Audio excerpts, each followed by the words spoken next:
Molti pensano che il buddismo abbia a che fare con templi, meditazione, silenzio, montagne lontane. Ma forse il momento in cui ne avresti più bisogno non è quando sei seduto a gambe incrociate. È quando apri gli occhi al mattino e senti già una stanchezza che non sai spiegare. Quando prendi il telefono ancora prima di alzarti dal letto. Quando inizi la giornata con la sensazione di essere già in ritardo su qualcosa.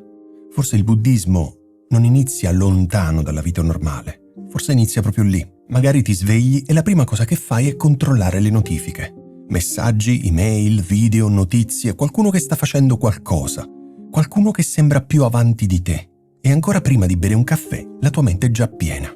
Non è successo niente di grave, certo, nessun dramma. Eppure senti già addosso una sorta di tensione. Come se dovessi rincorrere la giornata invece di viverla. E la cosa strana è che ormai lo consideriamo normale. Talmente normale che non ci facciamo più caso. A volte pensiamo che il problema sia avere troppe cose da fare, ma spesso il problema è che non riusciamo più a stare davvero dentro quello che facciamo. Anche i momenti tranquilli sembrano agitati, anche quando non stai lavorando la testa continua a muoversi. Stai mangiando ma stai già pensando ad altro. Sei sul divano ma non riesci a riposare davvero.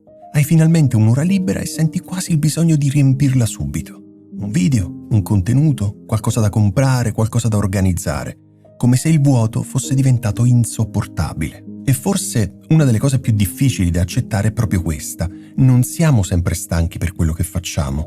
A volte siamo stanchi per quello da cui stiamo scappando. Perché il silenzio mette a disagio, la lentezza mette a disagio, restare senza distrazioni mette a disagio. Non perché ci sia qualcosa di sbagliato in noi, ma perché appena rallenti iniziano ad emergere cose che durante il rumore non senti, frustrazioni, paure, domande, solitudine.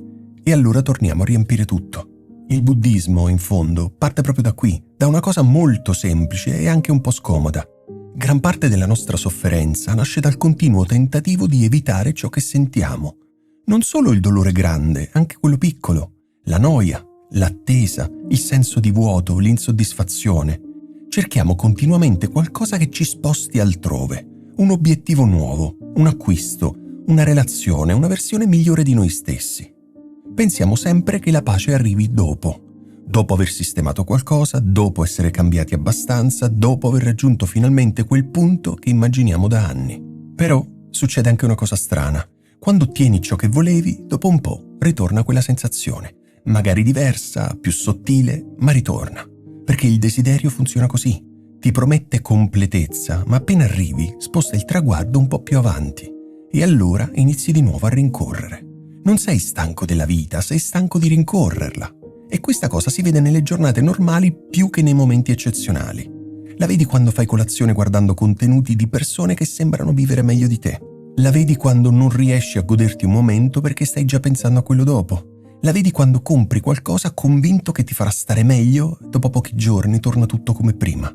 La vedi quando finalmente hai tempo libero e non sai più cosa fartene davvero, perché magari non sei abituato a stare con te stesso senza una distrazione davanti. Forse è anche per questo che facciamo così fatica a fermarci, perché fermarsi significa vedere. E vedere davvero la propria vita non è sempre piacevole. A volte ti accorgi che stai vivendo quasi sempre proiettato altrove, che fai cose automaticamente, che hai smesso di ascoltarti, che perfino il riposo è diventato una specie di produttività mascherata. Devi ottimizzare anche quello, devi dormire meglio, ricaricarti, essere più efficiente domani. Ma allora non stai riposando davvero, stai solo preparando la prossima corsa. Il buddismo non ti dice di diventare perfetto e secondo me questa è una delle cose più liberatorie. Non ti chiede di essere sempre zen, sempre calmo, sempre spirituale. Non ti dice di eliminare ogni desiderio o di non provare emozioni difficili. Ti invita piuttosto a osservare, a vedere con più chiarezza cosa succede dentro di te mentre vivi. Perché spesso siamo talmente identificati con i nostri pensieri da non renderci conto che li stiamo semplicemente subendo. Pensa a quante volte una singola cosa rovina completamente una giornata. Un messaggio ignorato, una critica, un confronto sui social, una frase detta male. E la mente inizia subito a costruire storie. Non valgo abbastanza, sono indietro, gli altri stanno meglio.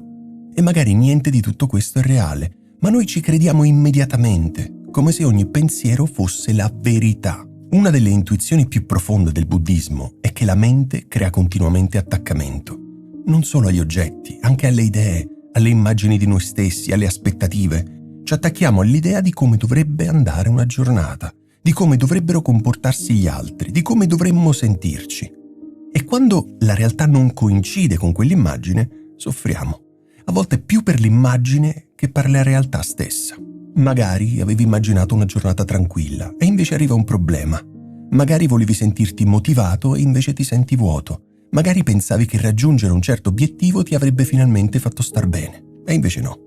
E allora inizi a pensare che ci sia qualcosa di sbagliato nella tua vita. Ma forse il problema non è che la vita è imperfetta, è che continuiamo a pretendere che non lo sia. Ed è qui che questa filosofia diventa incredibilmente concreta, perché non riguarda concetti astratti, riguarda il modo in cui rispondi a quello che succede ogni giorno, riguarda il modo in cui attraversi una coda, una discussione, un momento di noia, una delusione, riguarda la capacità di restare presenti anche quando le cose non vanno come vorresti. A volte immaginiamo la felicità come uno stato continuo, una specie di punto di arrivo stabile. Ma forse la pace è qualcosa di molto più semplice e anche molto meno spettacolare. Forse è riuscire a bere un caffè senza avere la mente ovunque, fare una passeggiata senza sentire il bisogno di fotografarla, mangiare senza guardare uno schermo, ascoltare qualcuno senza preparare mentalmente la risposta. Sembra poco, ma oggi è difficilissimo, perché siamo diventati bravissimi a consumare esperienze, molto meno a viverle. Anche il tempo libero a volte sembra una lista di cose da fare.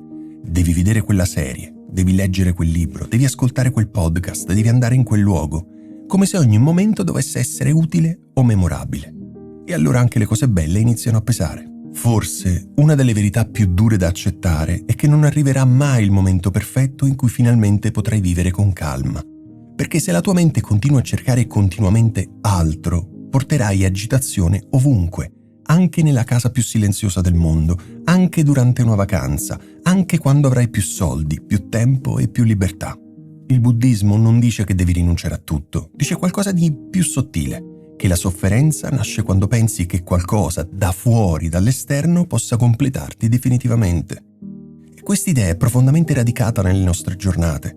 Quando avrò questo, starò bene. Quando cambierà questa situazione, sarò finalmente sereno. Però la vita continua a muoversi. Le cose cambiano, le persone cambiano, tu cambi. E forse il problema non è il cambiamento. Forse il problema è che continuiamo a vivere come se le cose dovessero restare ferme.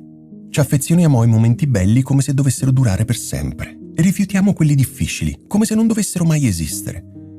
Ma la vita si muove continuamente, sempre, e gran parte della fatica nasce proprio dalla resistenza a questo movimento.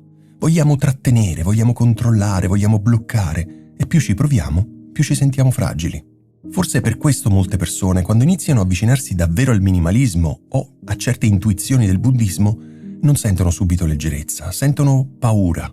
Perché iniziano a vedere quante cose usavano per anestetizzarsi, quante distrazioni servivano a non ascoltarsi, quanti acquisti, quanti obiettivi, quanti stimoli servivano a riempire qualcosa che non volevano guardare. Eppure, lentamente, può succedere anche altro. Può succedere che inizi a respirare meglio dentro la tua vita, non perché tutto si sistema, ma perché smetti di combattere continuamente contro quello che c'è. Smetti di chiedere a ogni giornata di essere speciale, smetti di pretendere da te stesso una versione perfetta e inizi semplicemente a esserci ogni giorno un po' di più. Magari il buddismo alla fine non è qualcosa da applicare, forse è qualcosa da riconoscere, un modo diverso di guardare quello che vivi già ogni giorno, la tua fretta, le tue paure, il tuo desiderio continuo, la tua difficoltà a fermarti, la tua stanchezza, non come problemi da eliminare immediatamente, ma come segnali. Perché forse non hai bisogno di diventare qualcuno di nuovo. Forse hai solo bisogno di smettere di scappare continuamente da te stesso. Se queste riflessioni ti aiutano a rallentare un momento e a guardare la vita con più chiarezza, iscriviti al canale. Grazie.